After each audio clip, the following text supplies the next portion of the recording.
Now, the ongoing war between Russia and Ukraine is proving to have major cost implications for the world economy. Many African countries are experiencing worsening food security due to their dependence on Ukraine and Russia for much of their wheat, fertilizer, and vegetable oil imports, amongst other things. The war has also disrupted global commodity markets and trade flows, resulting in an increase in food prices.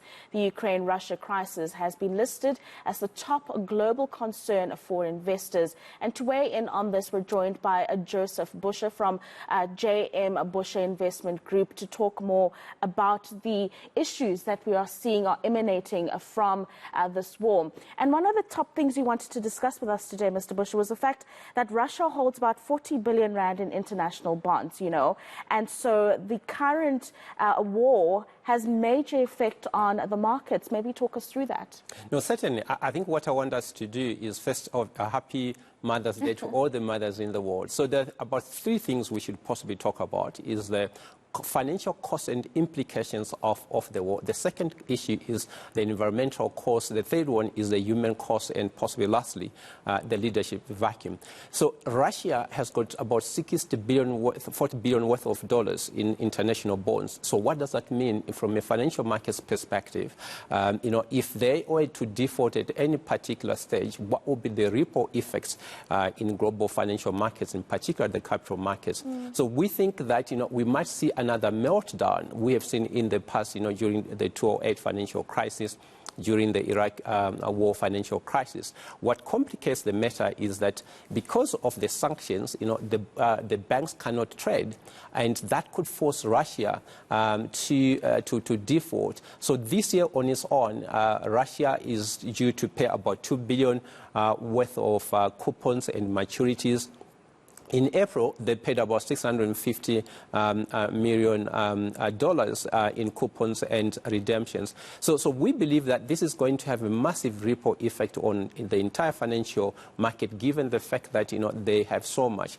They've got $600 billion worth of reserves in foreign currency, of which half of it has been frozen already because of the sanctions. Now, they could basically default, and that would say that it's not our problem because we can't transact within the international financial system. Another implication is the fact that Europe, or the EU, gets about 40% of its gas from Russia and about 25% of oil. Given the circumstances that we're seeing now, there might be a consideration of switching suppliers. How would that work, and what do those cost implications look like? So it is easier to switch oil, to other suppliers than to do gas, because if you look at it, 40% of the gas supply is from Russia in Europe. There's also logistical issues. If you have to switch now, you've got logistical issues to be able to transport those products into Europe. The main countries that are really stuck there is Germany, which is about 43. You've got Hungary, you've got Czechoslovakia. So all those countries really will be massively impacted. But also, if you look in terms of the cost of doing that, it's quite significant, and that will have a ripple effect, in inflation and just really the living standards of people. U.S. inflation is sitting already at about 8.5%. Massive highest in 40 years, and this will basically be fed through in terms of the energy costs that might arise in the next few months. You saw that the EU and the UK is saying that they have to phase out, and they can't really get rid of Russia or until the end of the year. So you can look in terms of how long it will take for them to be able to just replace what they were getting from Russia. No, absolutely. And I mean, there's so many issues to ventilate here. And another big one, which you mentioned at the beginning, was the environmental effects of this war, which is something we really haven't focused on, Mr. Busha. Perhaps furnish us with some details of what we are looking at here should we see an extended continuation of this war. Well, if this war is protracted, look at the destruction in Ukraine. It's massive. So there have to be reconstruction. There have to be more drilling of oil and other sources of energy, which will really feed into global warming, as we know. So the cost is really not just about the financial markets, but I think we're looking to say, what about the environment?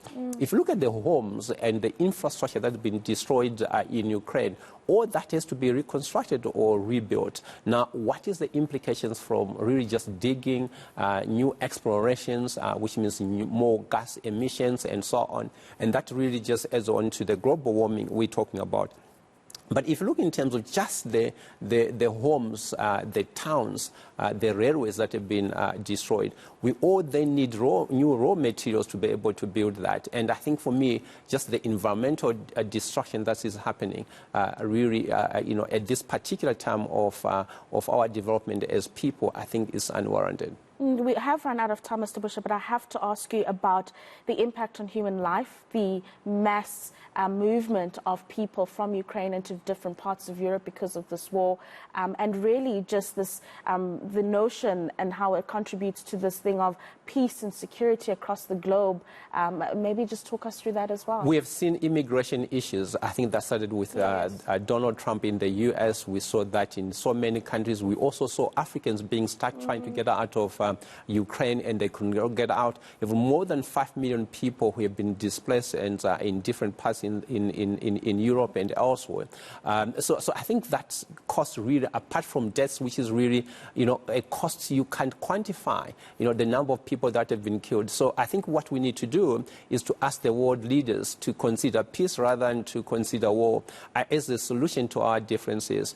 So many people have been displaced, families destroyed, and if you look at it, this happened during, the German, West Germany and East Germany, and they had to break the wall to be able to bring the people back again. So I think if we can use that as an example, that is only through getting together, it's only through peace that there will be equitable social development and economic development.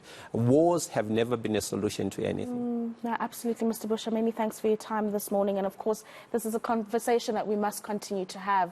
And I'm sure we'll be having you on our platform once again to ventilate these issues. Josepho Busha from JM Busha Investment Group joining us this morning to talk about the ripple effects of the Russian invasion of Ukraine.